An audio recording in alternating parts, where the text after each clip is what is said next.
الذي له ما في السماوات وما في الأرض وله الحمد في الآخرة وهو الحكيم. أشهد أن لا إله إلا الله وأشهد أن محمدا رسول الله لا نبي بعده. Pertama dan paling terutama sekali, marilah kita ucapkan puji syukur atas kehadiran Allah Subhanahu wa Ta'ala, yang mana beliau telah melimpahkan begitu banyak rahmat kepada kita sehingga kami dapat menyelesaikan tugas akhir dengan baik. Selawat dan salam tak usah bosan pula kita hadiahkan kepada Nabi junjungan umat yang menjadi teladan terbaik sepanjang zaman, yang telah membawa kita dari zaman kebodohan hingga zaman yang menuju keutamaan alam seperti ini. Siapa lagi kalau bukan Nabi Muhammad sallallahu alaihi wasallam. Allahumma shalli ala sayyidina Muhammad wa ala ali sayyidina Muhammad. Terima kasih kami ucapkan kepada dosen pengampu mata kuliah dasar-dasar ilmu pendidikan, yakni Ibu Rosmaria SPD, yang telah memberikan bimbingan dan arahannya dalam penyelesaian tugas praktik akhir. Tugas praktik akhir dari mata kuliah dasar-dasar ilmu pendidikan merupakan video pembelajaran yang menjelaskan materi-materi yang telah dipelajari. Kami dari kelompok 3 mendapatkan materi terkait macam-macam landasan pendidikan dan juga penerapannya dalam dunia pendidikan. Baiklah, kami dari kelompok 3 dengan seksi 2025-11-270039 ini memperkenalkan diri. Dari saya sendiri, Novena Majalata dengan NIM 2412-72 dari Prodi Pendidikan Guru Sekolah Dasar. Dan rekan saya Anissa Salsabila dengan NIM 25006071 dari Prodi Bimbingan dan Konseling. Dan saya Anissa Sapitri dengan NIM 2412-1913 dari Prodi Pendidikan Guru Sekolah Dasar. Selamat menyaksikan. Baiklah, pada kesempatan kali ini saya akan memaparkan materi tentang pengertian landasan pendidikan. Pertama-tama, jika ditinjau secara leksikal atau kebahasaan, kata landasan memiliki arti tumpuan, dasar, atau alas. Landasan dapat dipahami sebagai tempat berpijak atau titik tolak dalam melakukan suatu kegiatan. Dalam kehidupan sehari-hari, landasan biasanya bersifat material, misalnya landasan pacu pesawat terbang. Namun, dalam konteks pendidikan, landasan lebih bersifat konseptual, yaitu berupa pemikiran, nilai, asumsi, dan prinsip yang menjadi dasar penyelenggaraan pendidikan. Landasan yang bersifat konseptual ini identik dengan asumsi-asumsi dasar. Asumsi tersebut dapat berupa aksioma, postulat, maupun premis tersembunyi yang tidak selalu tampak secara langsung, tetapi sangat mempengaruhi cara pendidikan dirancang dan dilaksanakan. Oleh karena itu, pendidikan tidak pernah berdiri sendiri, melainkan selalu bertolak dari landasan tertentu. Pendidikan sendiri dapat dipahami dari dua sudut pandang. Yang pertama itu ada pendidikan sebagai praktik, artinya kegiatan nyata yang dilakukan dalam proses pembelajaran antara pendidik dan peserta didik. Yang kedua ada pendidikan sebagai studi atau kajian ilmiah, yaitu pendidikan yang dipelajari, yang dianalisis, dan dikembangkan sebagai sebuah disiplin ilmu. Dengan demikian, landasan pendidikan berfungsi sebagai pijakan baik dalam praktik pendidikan maupun dalam studi pendidikan. Selanjutnya, sebagai usaha yang sadar, sistematis, dan berkesinambungan, pendidikan selalu berangkat dari sejumlah landasan dan azas tertentu. Landasan dan azas ini memiliki peran yang sangat penting karena pendidikan merupakan pilar utama dalam membentuk manusia dan membangun kehidupan masyarakat serta bangsa. Kesalahan dalam memahami landasan pendidikan berdampak pada kesalahan arah dan tujuan pendidikan itu sendiri. Landasan pendidikan mencakup berbagai aspek, seperti landasan filosofis, sosiologis, kultural, psikologis, ilmiah, dan teknologi. Seluruh landasan tersebut berperan dalam menentukan tujuan pendidikan, isi pembelajaran, metode yang digunakan, serta arah pengembangan pendidikan di masa depan. Dengan adanya landasan ilmiah dan teknologi, pendidikan juga diharapkan dapat mampu menjawab tantangan zaman dan menyiapkan generasi yang siap menghadapi perkembangan global. Secara lebih luas, landasan pendidikan dapat diartikan sebagai tumpuan atau dasar konseptual yang melandasi seluruh proses pendidikan. Landasan ini mencakup pembahasan tentang hakikat manusia sebagai makhluk pembelajar, situasi dan proses pendidikan, perubahan sosial, serta berbagai permasalahan pendidikan yang dihadapi dalam kehidupan masyarakat.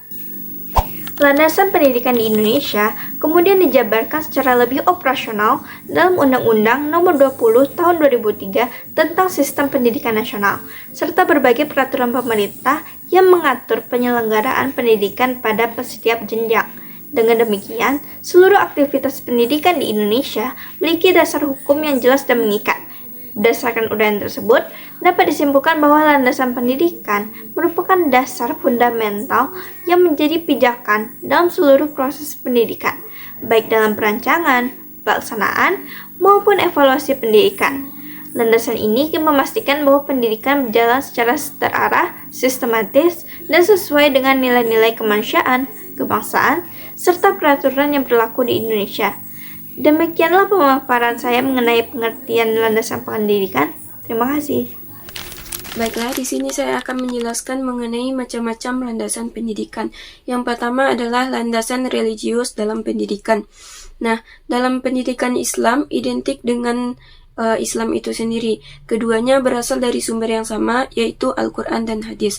Nah, dari kedua sumber itulah kemudian muncul sejumlah pemikiran mengenai masalah Islam yang meliputi berbagai aspek, terutama dalam dunia pendidikan Islam. Nah, landasan religius adalah seperangkat asumsi yang bersumber dari Islam dan merupakan agama yang membawa misi agar Islam menyelenggarakan pendidikan dan pengajaran. Berdasarkan landasan religius ini, bahwa belajar dan mengajar merupakan ibadah karena hal tersebut merupakan perintah dari Allah dan masuk kepada manifestasi penghambaan kepada Allah yang mempunyai nilai yang sama dengan orang yang jihad fi sabilillah. Landasan religius ditemukan 3 hal pokok. Yang pertama adalah manusia dan seluruh alam adalah makhluk Tuhan.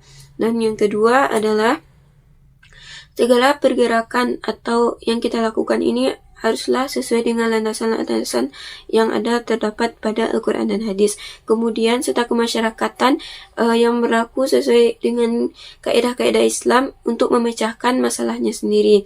Nah, selanjutnya pada landasan religius ini ditemukan akhlak-akhlak yang terdapat dalam guru, yaitu seperti komunikasi yang baik, jujur, adil, amanah, kasih sayang, dan sebagainya.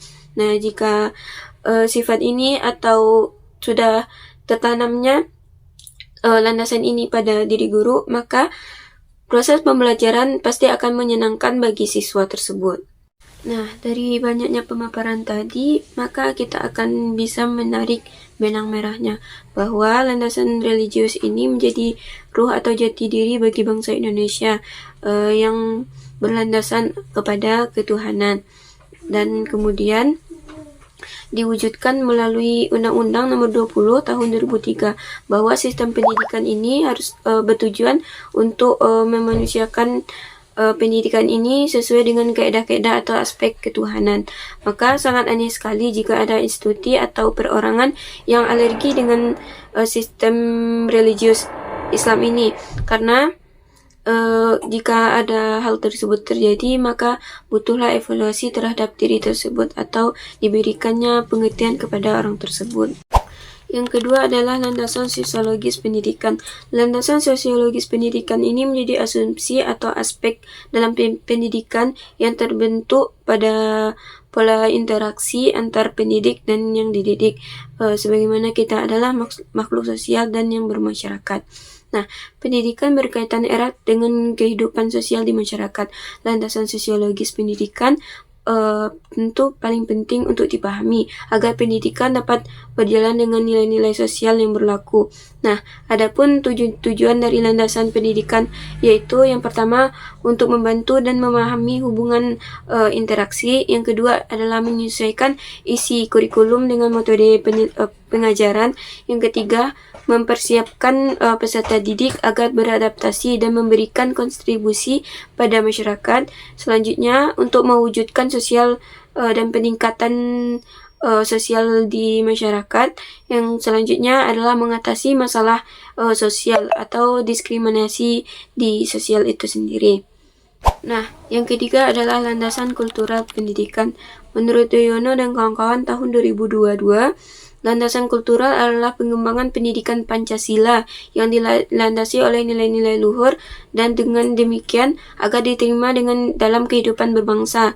Pancasila merupakan cerminan budaya bangsa, sehingga perlu diwariskan ke generasi penerus bangsa. Pendidikan mampu mendorong seseorang untuk bergerak baik dengan lingkungan sekitar.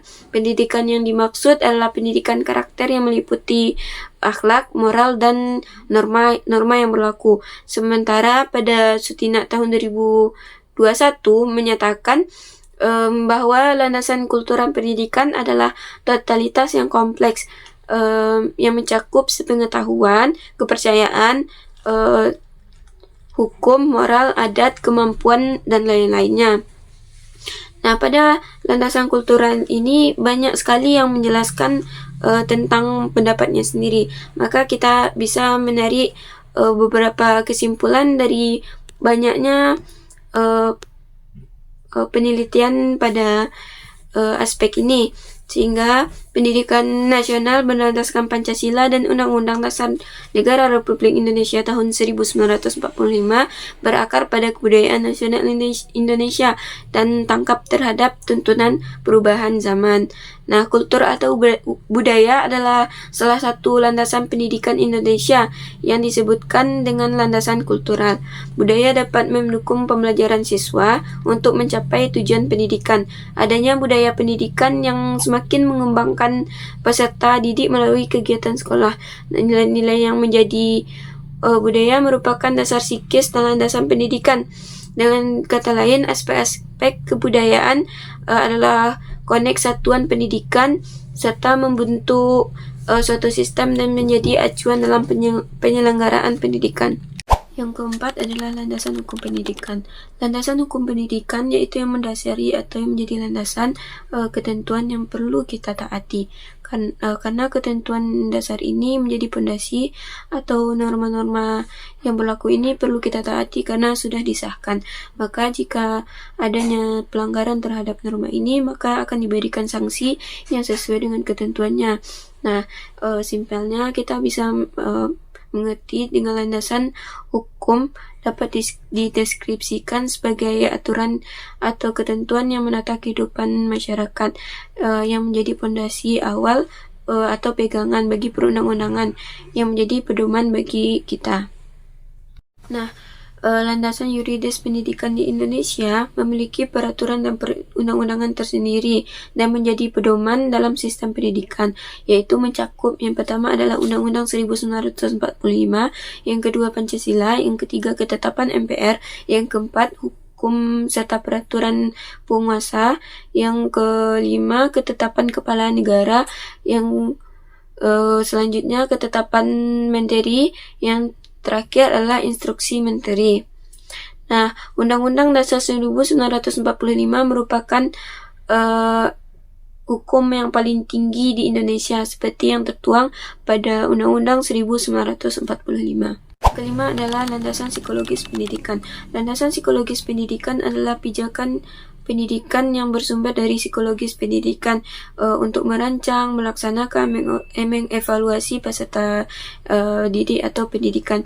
Artinya, proses pendidikan tidak hanya berfokus pada pengetahuan saja, tetapi juga berfokus atau memperhatikan aspek kejiwaan, motivasi, minat, atau kepribadian peserta didik. Nah, selama itu tahun 2020 menjelaskan psikologis pendidikan adalah sesuatu atau perilaku yang mempelajari tingkah laku manusia melalui proses belajar dan mengajar. Nah, dengan kata lain, landasan psikologis itu menekankan bahwa keberhasilan pendidikan sangat bergantung bagaimana guru tersebut dapat memahami psikologis dari siswanya, dan menekankan bahwa landasan psikologis berfungsi untuk menjelaskan bagaimana bisa terjadinya atau yang bisa mempengaruhi proses belajar siswa itu sendiri, bagaimana guru dapat menyesuaikan metode belajar siswa dan lain-lainnya. Nah, landasan psikologis itu penting karena setiap siswa itu memiliki keunikan sehingga guru itu tidak bisa menyamaratakan bagaimana dia untuk mengajar. Maka perlu untuk memahami landasan psikologis. Ada beberapa landasan psikologis. Yang pertama adalah menyesuaikan pembelajaran dengan tahap perkembangan anak. Nah, itu contohnya menurut teori Jean Piaget yang menjelaskan bahwa anak usia SD itu memiliki tahap operasional yang konkret sehingga pembelajaran tersebut butuh aksi nyata atau contoh-contoh yang nyata atau aktivitas langsung. Yang kedua adalah meningkatkan motivasi belajar. Teori motivasi menurut Abraham Maslow yang menekankan bahwa kebutuhan dasar seperti fisik, rasa aman, kasih sayang, atau penghargaan harus dipenuhi agar mampu menjadi mampu menjadi puncak belajar yang optimal atau aktualisasi diri. Nah, yang selanjutnya adalah menghargai perbedaan individu. Nah, dengan teori multiplay ini menunjukkan bahwa kecerdasan tidak hanya tunggal IQ saja, melainkan ada pada keberadaan linguistik, logis, matematis, dan lain-lainnya. Banyak sekali pembagian ini. Yang selanjutnya adalah membentuk karakter dan kepribadian. Nah, psikologi humanistik menurut Carl Rogers dan Maslow menekankan bahwa pendidikan itu harus menumbuhkan potensi yang ada pada manusia seutuhnya, bukan hanya transfer saja. Baiklah, saya akan menjelaskan implementasi dari macam-macam landasan pendidikan di dalam dunia pendidikan. Yang pertama adalah landasan religius. Landasan religius dalam dunia pendidikan berfungsi sebagai dasar-dasar nilai spiritual dan moral yang menjadi pedoman dalam proses pembelajaran. Implementasi landasan religius bertujuan untuk membentuk peserta didik yang tidak hanya cerdas secara intelektual, tetapi juga memiliki karakter yang berbudi luhur, berakhlak mulia, dan memiliki kesadaran spiritual yang tinggi. Dalam praktiknya, penerapan landasan religius ini dapat dilakukan melalui beberapa cara. Yang pertama adalah memasukkan nilai-nilai agama dan moral ke dalam kurikulum pendidikan, misalnya melalui pendidikan agama dan budi pekerti. Yang kedua adalah dengan menanamkan sikap toleransi dan penghormatan terhadap perbedaan keyakinan antar peserta didik. Kemudian juga dapat dengan cara membentuk lingkungan sekolah yang kondusif untuk praktik ibadah dan juga refleksi spiritual. Selain itu, yang tak kalah penting adalah guru dan tenaga pendidik hendaknya mampu mengamalkan nilai-nilai religius dalam kehidupan mereka, sehingga dapat memberikan contoh nyata kepada peserta didik sehingga dapat menjadi teladan bagi mereka. Dengan penerapan landasan religius yang konsisten, diharapkan pendidikan itu tidak hanya membentuk peserta didik yang cerdas secara akademik, tetapi juga bermoral dan mampu hidup secara harmonis dalam kehidupan bermasyarakat yang majemuk. Yang kedua adalah landasan sosiologis. Implementasi dasar-dasar sosiologis dalam dunia pendidikan dapat dilakukan melalui berbagai kegiatan sosiologis dalam pendidikan. Yang pertama adalah sosialisasi anak, yakninya menciptakan hubungan positif antara pendidik dan peserta didik. Nah, sosialisasi ini tampak dari bagaimana peserta didik berinteraksi satu sama lain dan juga bagaimana peserta didik berinteraksi dengan pendidik.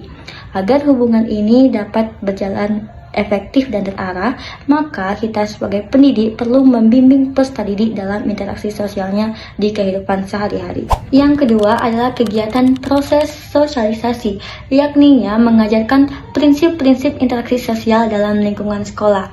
Proses ini mencakup pemahaman tentang berbagai bentuk interaksi sosial, cara untuk berkomunikasi, cara untuk membangun kontak sosial, dan juga bagaimana bekerja sama dalam lingkungan pembelajaran. Yang ketiga ada dinamika kelompok. Kita sebagai pendidik dapat memanfaatkan kerja kelompok dalam kegiatan pembelajaran untuk meningkatkan kerjasama antar peserta didik. Melalui dinamika kelompok, peserta didik dapat belajar bagaimana berkoordinasi, berpartisipasi, dan menjalankan peran masing-masing secara efektif. Yang terakhir, kegiatannya adalah keterlibatan masyarakat, yakni mendorong partisipasi masyarakat dalam mendukung dunia pendidikan. Nah, keterlibatan ini dapat dilakukan melalui kerjasama antara sekolah, orang tua, dan lingkungan untuk menjadikan proses pembelajaran itu lebih relevan dan juga lebih bermakna. Selanjutnya ada landasan kultural. Implementasi landasan kultural dalam dunia pendidikan yaitu berbagai pendekatan yang mengintegrasikan nilai-nilai budaya ke dalam proses pendidikan yang meliputi beberapa aspek. Yang pertama adalah pendekatan yang memasukkan nilai-nilai budaya lokal maupun budaya global ke dalam kurikulum, kemudian menjadikan pembelajaran itu lebih inklusif dan lebih relevan. Kemudian, membantu siswa belajar menghargai keberagaman perspektif. Yang tak kalah penting adalah mendorong pembentukan sikap toleransi yang sangat dibutuhkan dalam kehidupan bermasyarakat. Selain itu juga memperkaya pengalaman belajar siswa melalui pendekatan berbasis budaya dan membangun identitas siswa secara lebih kuat dan membekali mereka dengan keterampilan sosial yang kuat. Dengan menekankan pentingnya implementasi landasan kultural dalam model pembelajaran, maka pendidikan tidak hanya membentuk individu yang berwawasan luas, tetapi juga membentuk masyarakat yang toleran, harmonis, dan juga terbuka terhadap perbedaan. Yang keempat ada landasan hukum. Landasan hukum merupakan dasar yuridis yang mengatur seluruh proses penyelenggaraan pendidikan di Indonesia.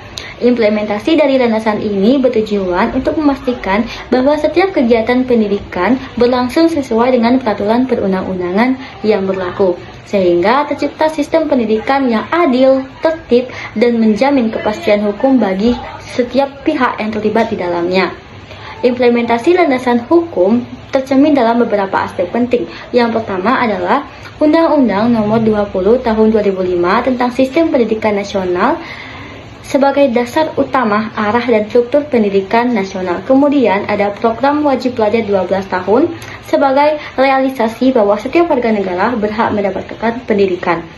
Kemudian ada Standar Pendidikan Nasional (SNP) yang diatur dalam Peraturan Pemerintah Nomor 19 Tahun 2005 terkait untuk menjamin mutu pendidikan secara nasional. Kemudian ada Undang-Undang Perlindungan Anak yang menjamin bahwa peserta didik itu mendapatkan pendidikan yang bebas dan aman dari kekerasan. Lalu ada Undang-Undang Guru dan Dosen Nomor 14 Tahun 2005 tentang profesionalitas, sertifikasi, dan juga hak-hak guru.